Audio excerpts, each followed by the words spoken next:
This is a free sample of the book How to Talk to 9's and 10's by Cairo Copeland.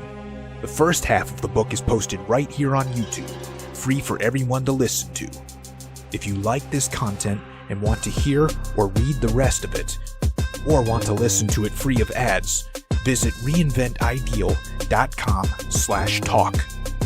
The book is available on Kindle, paperback, and Audible at reinventideal.com/talk. Chapter 6. Creating Conversations That Cause Connections. The ability to carry a conversation has become a lost art. The culture of sound bites and social media has made it so. Everyone feels initially awkward about talking to another person, or like a deer caught in headlights whenever they must do it. And society is rushing to make this fear well accepted and catered to. You're seeing many kiosks take the job of a person.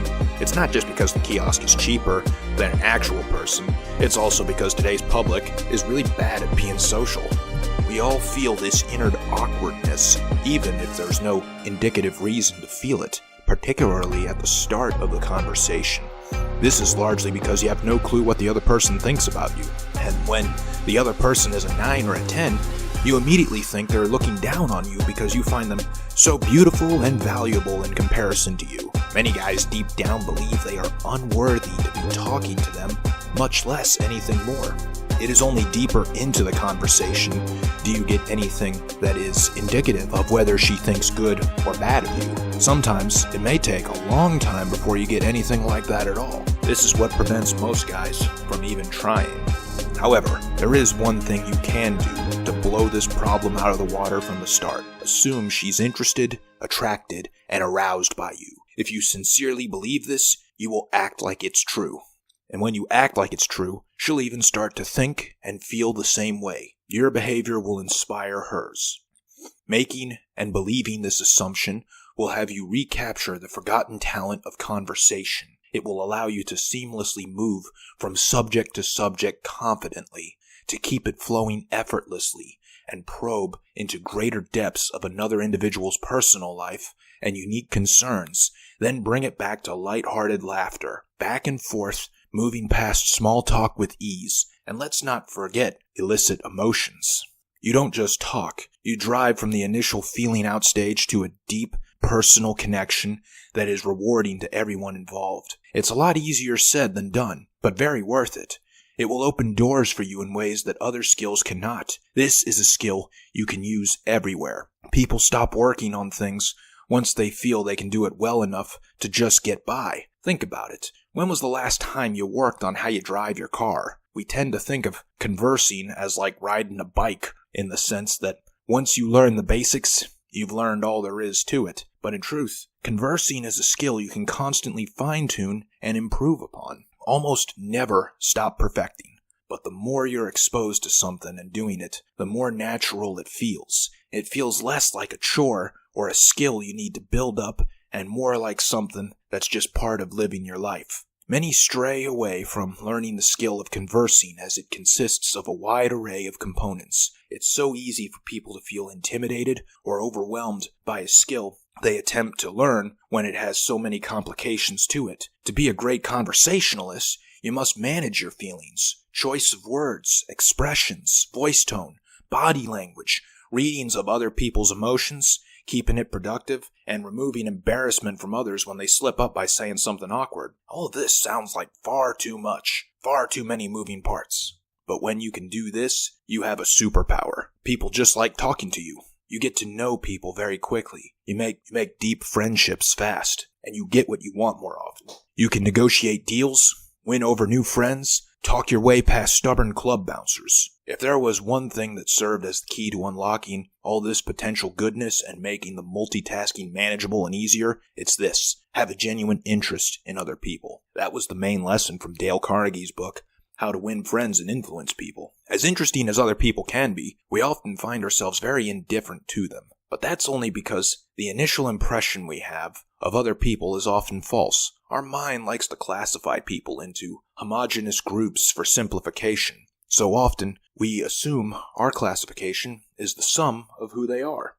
This is only because you haven't honed the skill of getting to know people well enough yet. It's a lot like baseball. While the sport is incredibly boring to watch, it can be very fun to play once you're good at it. But before you're good at it, the art of conversing is more like soccer. Incredibly boring to watch and extremely exhausting to play. But having a genuine interest in people will hack your way past this barrier to entry. You don't even have to enjoy small talk or any of the technical aspects of conversing for that matter. You just need to enjoy talking to people. Much like David Shore, the creator and producer of the TV show House MD, you want to be very interested in what makes people tick and motivates them to do what they do.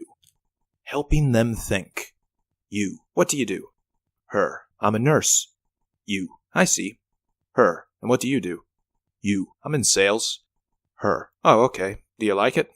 You. I'm okay with it. How long have you been a nurse? Her. About 4 years. And how long have you been in sales? This conversation is boring and somewhat awkward. Let's try to fix it up. You. What do you do? Her. Oh, I'm a nurse. You. Nursing? How did you end up doing that? Why not go deeper into medicine, like MD? Her. Well, I guess I stuck with nursing because it was easier to major in from the choices in medical fields. You. Really? You're doing the job you're doing now because it was easier in college? How long have you been doing that? Her. About 4 years. You. Wow, 4 years in a job because it was an easier major. Okay, well, tell me this. Erase college. If you could jump into any job in the world, regardless of how easy the major was in college, what would you be doing other than nursing? Or is nursing your dream job? That last part is said with a smile and a hint of joking, since we kind of know it's not her dream job. She did already say she took it on just because it was easier. And any nurses reading, I understand and know that nursing is not easy. This is just an example. Now this one is more colorful and gets to the core of the person.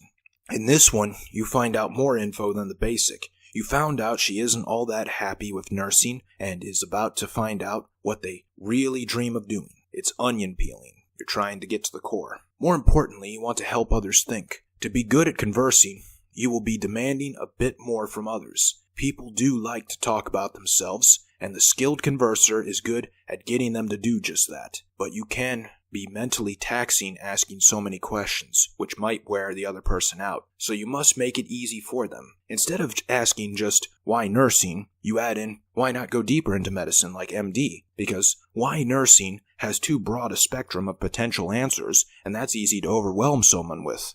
Open-ended questions are good, but not too open-ended. People can feel lost in the spotlight. This is giving the person cue cards or a teleprompter while putting them on stage. You've assisted them in thinking and calibrating an answer. They may end up thinking something like, why did I choose nursing? I don't know. Oh, why didn't I go deeper into medicine like MD? Because I didn't want to do all that hard work in college. Nursing seemed to be more attainable. Going for the MD meant intimidating coursework, thousands of dollars in debt, and years of life spent in pursuit. Now they have more to talk about in their answer.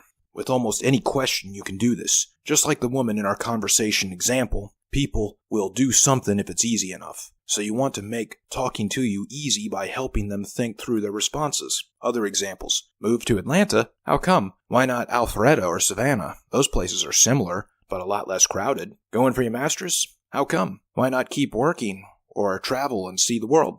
Left your boyfriend? How come? Was he too boring and did the same things every day? Why not just keep things the way they were? Remember, you're attempting to find out why without directly asking why. The other goal you're attempting to do is relate to the other person. That makes it less like an interview. But as you relate, don't try to impress or force a connection. This is incredibly hard to pay attention to, but try to keep the use of pronouns I and you equal. A better way to do this without tallying it up on a notepad is to relate back to them about something they just said. When they tell an embarrassing or unflattering story about themselves, say something similar happened to you. When they say they've had a shitty week, say so have you. When they're happy and excited for something, be excited right there with them. Relating to them is how you make them feel like their information is received. Without relating, they think it's falling on deaf ears. This is also accomplished when you turn things back to her. If the conversation has just turned its focus to be on you, don't just say your piece. Say it, then turn it over to her. Don't just keep talking about yourself. It's better to build some intrigue with short, interesting worded replies. Then ask the same thing. Her. Did you grow up here? You. Oh no, I grew up on a farm, trailer park, island, military base. use any one of those, and it's more interesting now. The short but non-mundane answer of where you grew up is likely to catch some intrigue from her. She will fish for more information, but you ration it out in small pieces as you allow only 20% of the conversation to be about you. The other 80% is about her. As you are managing this, you are also seeking to manage the flow of conversation. This means don't go from deep to shallow and superficial in a fast beat. Slowly come back to the surface, sprinkle in some periodic lightheartedness and witty comments, then go right back to depth. You want to keep it from getting so intense that she feels the need to break out the intense emotions. You want to give shots of good feeling and strength to continue their story. If she's telling you about a traumatic childhood experience, don't keep conversing in this dark territory, but also don't immediately dismiss it. Here's how that flow should be managed. 1. She makes a deep revelation to you. 2. You relate to her or commiserate. 3. Make a lighthearted comment to lighten up the mood. 4. Say something inspiring. 5. Go back to being deep with a new question. Here's an example of that. Her. That is when I knew I was not accepted by everyone else. You. Wow. It's tough the first time you run into a wall like that. Like, I used to not be afraid of things when I was a kid, or not afraid of them for long. Like the roller coasters, I'd be scared at first, but after going on them once, I was ready to do it again and must have ridden them 20 times before the end of the day. Her. I used to be that way too. Now I don't even get on them. You. 'Cause the lines are always too long? Her. No, I don't take chances anymore. You. But you did before. Thinking back to those roller coasters when I was a kid, I start to ask myself, when did life stop being fun and started to become scary? Her. I've never thought of it that way.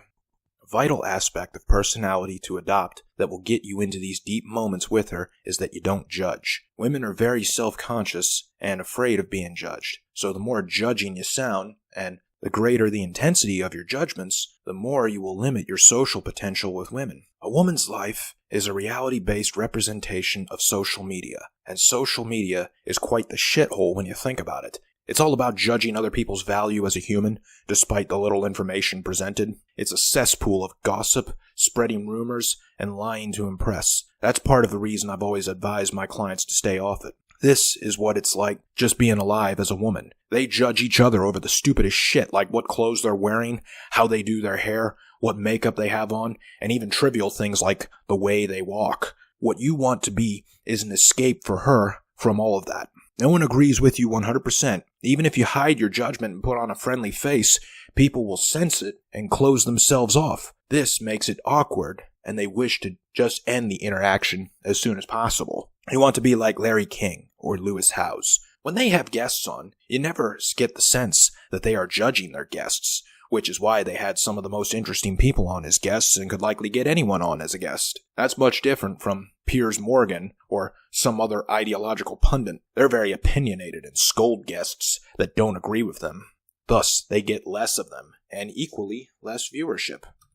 And that doesn't mean don't have opinions. It just means don't be so judgmental and radical about them. Instead, try to walk a mental mile in the shoes of the person you talk to. Remember the final scene in 2019's Joker, when he's on the Murray Franklin show. Now, if you haven't seen the movie, just bookmark this page and go see it now, because it's a great movie for guys to watch. But there's an important line that he says that's practically the message of the movie. No one thinks about what it's like to be the other guy. You think men like Thomas Wayne have any idea what it's like to be someone like me? To be someone other than themselves? They don't, Murray. What you want to be is more like Murray at the beginning of the movie, in Arthur's fantasy dream. That's where he's warm and welcoming. He relates with Arthur about being raised by and still living with a single mom. He stands up for him in front of a judging audience. You don't want to be like Murray at the end of the movie, where he's pouring out judgments like a Karen. Be seen as a safe confidant, a source of hope and encouragement, like the Statue of Liberty holding a high torch. You're not so wildly optimistic that it's unnatural, but gentle and subtle with your guidance and support. Not crazy, stupid happy, but calm and confident. Conversing, as you can see, has a lot of components, and many people get overwhelmed by them all, so it's best to work on just one or two of these things at a time. You'll try to get lost to do it all at once. Start with the one you feel most deficient in, and work your way back to your strengths. Pay attention not only to what people tell you, but also what they don't tell you. Listen really well for the questions they don't fully answer. This will tell you a lot about your conversation skills. It indicates that you haven't exactly found the optimal and tactful way to find out this information. Then you can recalibrate and find subtle ways to seek this info out, much like asking why without asking why. The mastery level is when you can find out without them even knowing you're investigating for it. Another great way to boost your conversation skills doesn't even require engaging in conversations. Experience more stuff. The more life experiences you have, the more things you're able to converse about. That way, you can relate to more people, and more people can relate to you. No, experiences online do not count. Sign up for classes that interest you on meetup.com, not udemy.com. Get out of the house and on the road more often. I know travel is expensive, but you don't have to see the world. You'll do just as well to visit more cities in your state. That way you can relate more to the people you're more likely to meet. Because when people move, it's often just a change of city rather than a change of state, because that's a more difficult one. Also, get to know all the hot spots within your own city. Visit as many of them as possible. Learn the names and even make friends with the service staff of restaurants. This will come in handy much later when you're taking women on dates to these places. The great thing about service staff is they are very easy to befriend. You just have to leave them good tips and they love you. Focus on meeting more new people. It's easy to talk to coworkers and friends, but fresh new starts are where you will learn the most and have the most valuable experience along the journey. A great example of this is when I was in financial services doing the difficult job of analyzing companies to buy stock in. The analysis was far more valuable on new and lesser known companies than it ever was on the big Fortune 500 names. Those big companies have been analyzed and written about by every geek in the investment business. There was little to learn from them, but unbelievably profitable gems were found in the unknowns. Similarly, the people that you know the least are the ones that will help you grow the most. If you work a phone job, use that. Attempt to learn at least 3 things about each person that are unrelated to the business of a phone call. Meeting new people forces you to learn how to get past small talk and get into big talk fast. Becoming a better conversationalist is one of the most significant and beneficial ways you can improve yourself overall, not just with women, but also in life. There simply isn't any good reason not to do this. Thank you for listening to this free sample of the book How to Talk to 9's and 10's by Cairo Copeland. If you enjoyed it and want to hear or read the rest, or want to listen to it free of ads, visit reinventideal.com/talk, where the book is available on Kindle, paperback, and Audible at reinventideal.com/talk.